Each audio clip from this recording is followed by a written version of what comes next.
Hey there, I'm Susan, author of the blog Life, Love, and Autism, of course, along with Andrew and Abby, and I am going to read to you today Andrew's fairy tale that he wrote and he wants to share.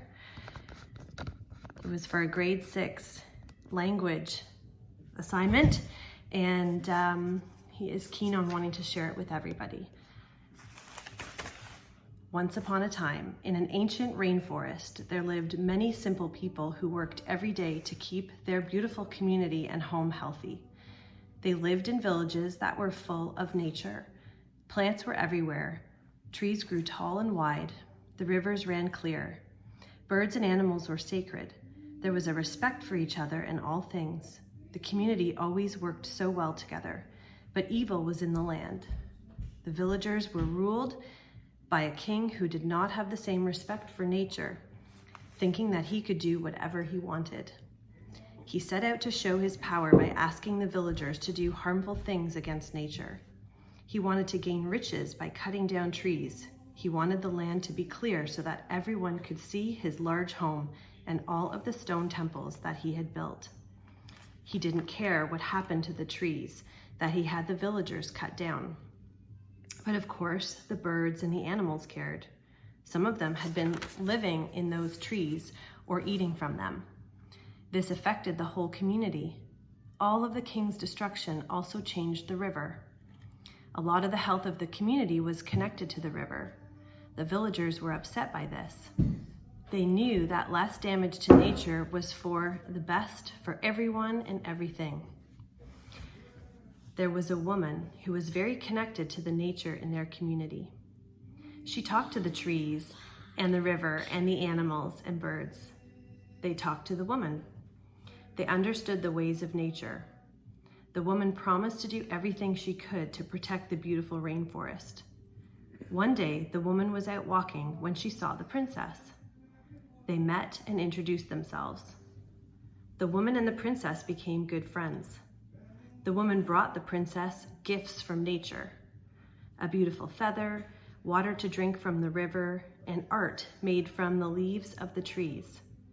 The princess trusted the woman. One day, the woman decided to tell the princess how much harm the king's wishes had caused. The princess didn't realize any of this. She had no idea how connected the villagers were to nature, and how important nature was to all living things. She felt sad about all the destruction. She asked the woman what could be done. The woman said the only way to change the situation was to ask the king to stop harming nature. If he didn't, he would be forever banished from the land. So the princess went back and told the king about everything to do with nature and how they needed to live in connection with it. He smiled, but didn't plan to change.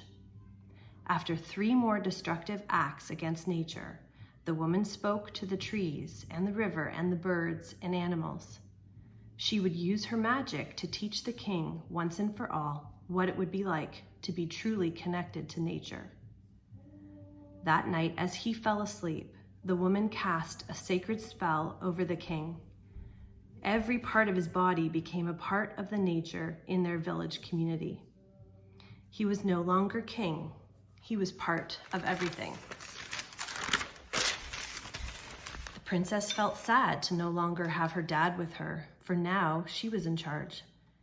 When she went to meet the woman in the village, she was comforted by all the villagers.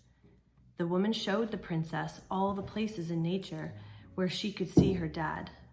The princess knew her dad was learning to understand the importance of nature. The princess asked the woman what could be done to improve the abundance in nature. The woman replied that all that was needed was to let nature rest. And what did the villagers need to truly be happy? Asked the princess. Nature, the woman replied. When we are kind to nature, nature takes care of us. And so the princess and the woman and all the villagers relearned how to live in nature with all of the plants and animals and birds.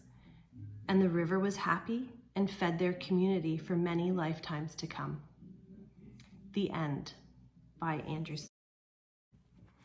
When I asked Andrew what he would like the title to be. His response was, "It takes a village." We are amazed by Andrew and his abilities. And that 4 pages of writing was the most he has ever written. And for those of you who don't know, Andrew is non-speaking autistic. And for 12 years of his life, which he's now 12, hasn't spoken. But 2 years ago, we discovered a method which has changed his life and our life forever. And that is a method called spelling to communicate. And it begins with, and this is how Andrew wrote his story, actually poking the letters to spell words. Words we had no idea he knew how to spell. And so it took us probably 6 to 8 sittings, Andrew, to complete this fairy tale, which was a grade 6 language project, as I said. And he had to create a draft for that. And in his draft, he also had to state the moral of the story. And so the moral of the story is always do what is right by goodwill to others and the environment. And when I asked him, tell me about the moral of the story, he wrote, "We are all intricately connected to each other and to the environment. I think people need to wake up to this fact, especially now. It is not a fairy tale."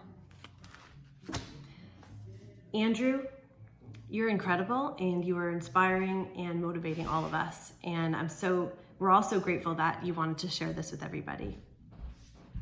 Enjoy.